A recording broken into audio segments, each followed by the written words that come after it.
peux me permettre, je pense que ce qui a été expliqué, c'est que l'année dernière, la banque a eu son capital triplé.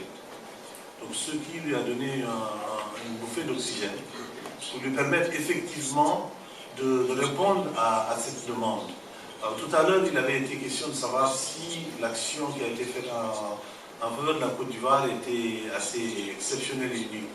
Je rappelle qu'il y a encore quelques mois ou l'année dernière, la banque a octroyé au moins 2,3 milliards à l'Afrique du Sud dans le domaine de l'énergie. Elle avait octroyé plus de 500 millions à l'Égypte. L'année dernière aussi, la banque a donné 1 milliard au Botswana pour un appui budgétaire.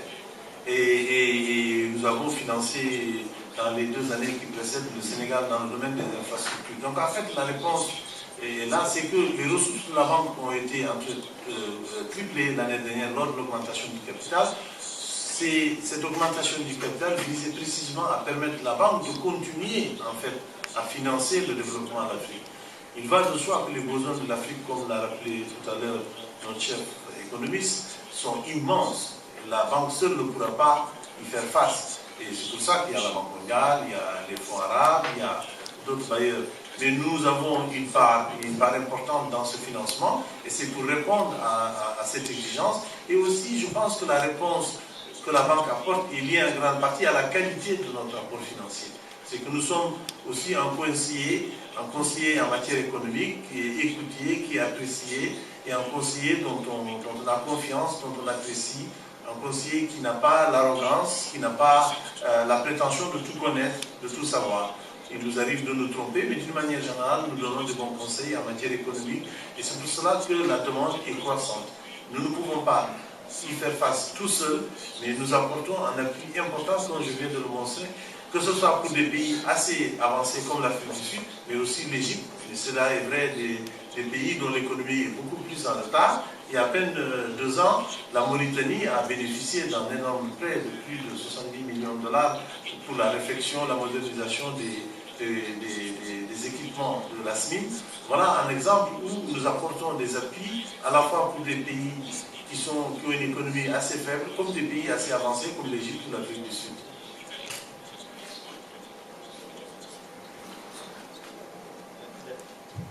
Let me just supplement this. I actually think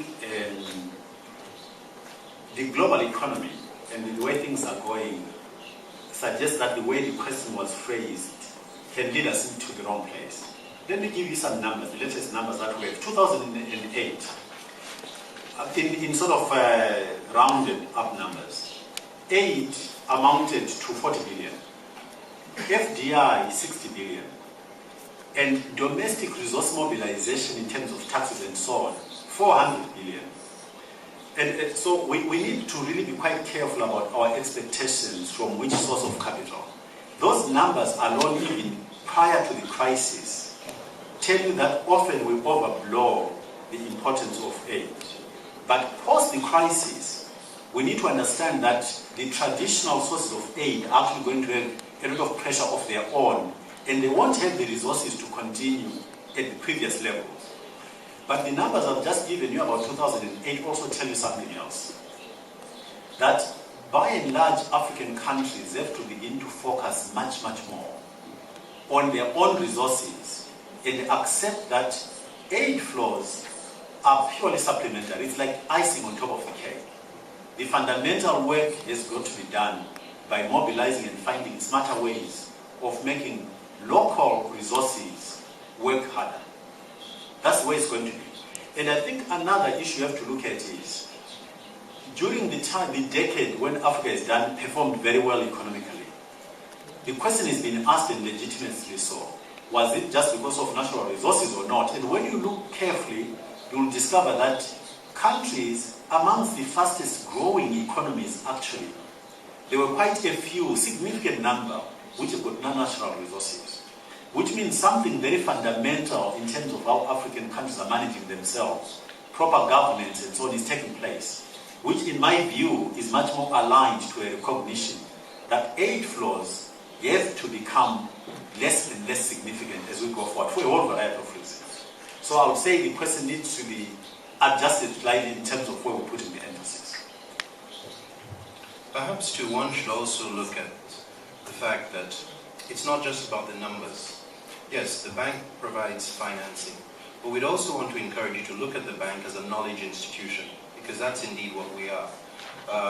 And quite often one tends to overlook the amount of expertise that the bank provides in terms of knowledge, in terms of the analytical and the research work that we do.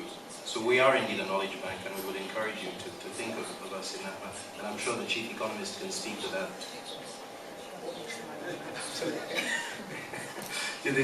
Well, let me just add that I absolutely agree with Richard there that I think the area of knowledge is one area where we can add a lot of value in just understanding the issues in Africa in order to better prepare anyone engaging in Africa in order to help Africa with its development. An example is a recent study we did on what I call the middle of the pyramid, and hear me well, the middle of the pyramid. We always think of the bottom of the pyramid, those earning or rather spending or earning less than $2 a day, but no one talks about the middle of the pyramid, those between $2 to $20 a day, and obviously those above $20 a day, which they look after themselves anyway, we don't worry about them. But there's a story to tell about that middle, and that's the source of dynamism for the private sector, for entrepreneurship, and all the consumer growth that you see in Africa is coming from that middle of the pyramid. And we do a lot of other work. I mean, whether it's about the competitiveness of the financial sector, how it should be assisted, whether it's about how to construct appropriate entrepreneurship ecosystems to help SMEs, for instance, the small to medium scale enterprises, how to give them flexibility. For instance, what we need to do about our ports, how to strategically develop ports, how to develop infrastructure, which countries are doing better than which ones. How should we engage new partners such as China, India, Brazil, South Korea? We're doing quite a lot of knowledge work, which I think you'll find useful in tracking what's going on in Africa and what needs to be done.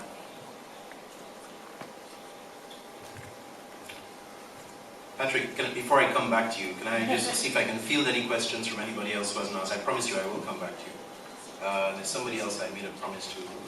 Okay. Africa 24. The lady who does everything. She reports, she films, she writes. She's a one-man band, one-person band. I just want, je voudrais juste savoir s'il y a des choses qui vont être faites au niveau des facilités de transfert de la diaspora, étant donné qu'il y a beaucoup d'attentes à ce niveau-là, au niveau des transferts. Est-ce que la BAD compte un peu faciliter ces transferts?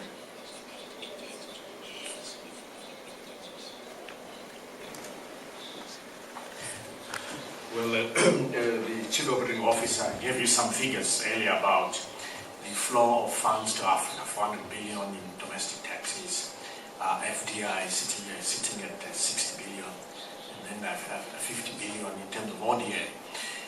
The remittances story in there is equal to ODA, basically about 50 billion. So this is an important source of revenue for Africa, and naturally we would like to see how this can be better organized. It's already targeted, by the way. It's already targeted. Families are receiving remittances from relatives abroad, so it's not being wasted. But we see an opportunity where more could be sourced from those sending the remittances from wherever they are, and perhaps instruments such as diaspora bonds or some other form of targeted, investment in housing, like what we saw in Latin America, for instance, is an opportunity. And certainly the bank will seek to use its commissioning powers, its credit rating, to make sure that such instruments are coming to fruition. There are countries with a large diaspora, such as Nigeria, a willing diaspora, such as Rwanda. Certainly there's an opportunity there to help those countries launch such instruments, which will create an orderly flow of remittances into Africa. But of course, the diaspora opportunity is not limited to financial support. It's also limited to skills. It also goes into skills. There are so many African people and also Africanists who are out here willing to help. How can we tap into their skills to transfer those skills to Africa? whether it's about joint appointments of professors for universities or something else, all that is an opportunity to deal with that.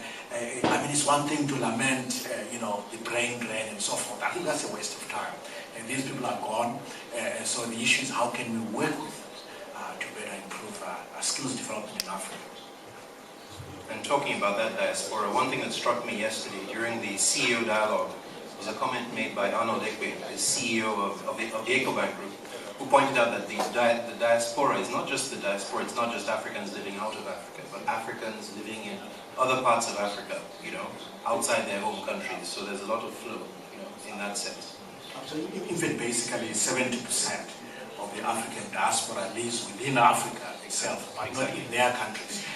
And we've got about 30 million people in the diaspora. Those are the ones that we can track, 30 million, of which then about 18 million or so are within Africa itself, for a variety of reasons. Whether it's conflict or just job search or other reasons. Mais peut-être, je pourrais ajouter, c'est que dans le cadre de la facilité des États fragiles, il y a 3 piliers.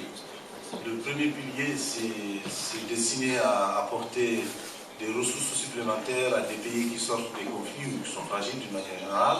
Il y a un deuxième pilier qui est destiné en fait à faciliter le règlement des arriérés. Mais il y a un troisième pilier qui est destiné précisément à attirer la diaspora. C'est un pilier qui est spécialement créé pour que lorsqu'un pays donné, disons que ce soit le Libéria ou la Mauritanie ou le Niger, peut faire appel à ce pilier. Donc il y a des ressources qui sont disponibles pour recruter dans la diaspora africaine, mais ce n'est pas exclusif, ce n'est pas discriminatoire, mais il permet à des pays africains donc effectivement d'utiliser les ressources dans le cadre de ce pilier pour apporter de l'assistance technique.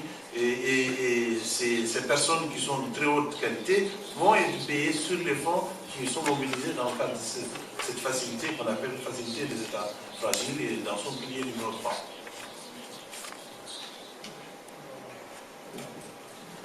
Okay, Patrick, I can come back to you now since there are more hands. Great. Hi. A question I wanted to ask was about the revolutions. Now, in the aftermath of the fall of the Ben Ali regime and the Mubarak regime, we journalists had a look at some of the assessments that the international organizations had made of those regimes.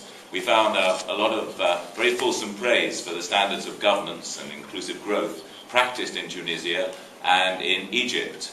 And I was very impressed with the fact that the president of this bank came out very quickly and said the international financial institutions clearly got it wrong on Tunisia and Egypt. And very quick to sort of shoulder a sort of collective blame. Now I'm wondering two things.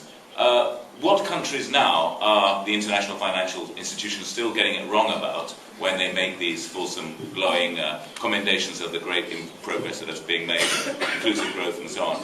And do you think that international financial institutions such as your own should make much stronger praises and much stronger blames about governance and progress in governance, or in fact the failures of governance, and that might actually resolve some of these problems much quicker? I feel like we're talking with Stephen Sacco on Hard Talk.